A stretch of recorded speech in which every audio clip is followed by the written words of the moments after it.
दोस्तों अक्सर हम एक कंपैरिजन देखते हैं बॉम्बे स्टॉक एक्सचेंज और नेशनल स्टॉक एक्सचेंज के बीच में।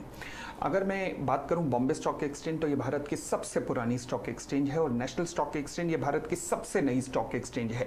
परंतु अगर मैं बात करूं कि कौन सी एक्सचेंज पर कितने परसेंट बिजनेस होता है भारत में, तो नेशनल स्टॉक एक्सचेंज पे अप्रॉक्सीमेटली 90%, 90% बिजनेस जो स्टॉक मार्केट में होता है वो नेशनल स्टॉक एक्सचेंज पे होता है और वहीं बॉम्बे स्टॉक एक्सचेंज पे जो बिजनेस है वो रिमेनिंग 10% का होता है। ओके, अब इनके फाइनेंशियल्स का भी कंपैरिजन अगर हम करके देखें तो बॉम्बे स्टॉक एक्सचेंज की जहां टर्नओवर 3200 करोड़ है, वहीं नेशनल स्टॉक एक्सचेंज की 19,000 करोड़ से ऊपर है। और नेट प्रॉफिट जहां बॉम्बे स्टॉक एक्सचेंज का 1300 करोड़ के करीब है, वहीं नेशनल स्टॉक एक्सचेंज का 12,000 करोड़ के ऊपर है।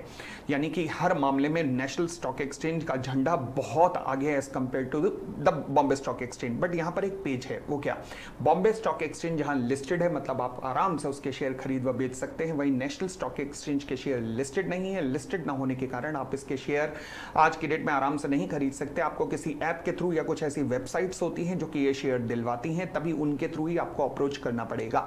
परंतु यहां कहानी में एक ट्विस्ट है।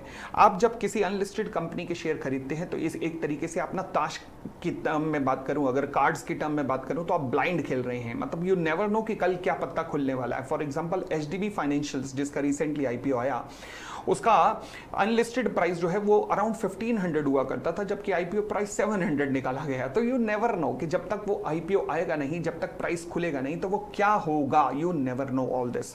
तो इसलिए अभी इन दोनों का कंपैरिजन करना ही एक तरीके की बेईमानी होगी। क्यों? क्योंकि नेशनल स्टॉक एक्सचेंज अनलिस्टेड है। जब तक ये लिस्ट ना हो जाए तब तक इनका प्रॉपर वैल्यूएशन इन दोनों शेयर्स का नहीं किया जा सकता। तो लॉजिकली हमें इन दोनों का प्रॉपर कंपैरिजन करने से पहले वेट करना चाहिए नेशनल स्टॉक एक्सचेंज के लिस्ट होने का, फिर इसकी एक्चुअल वैल्यूएशन का हमें पता लगेगा।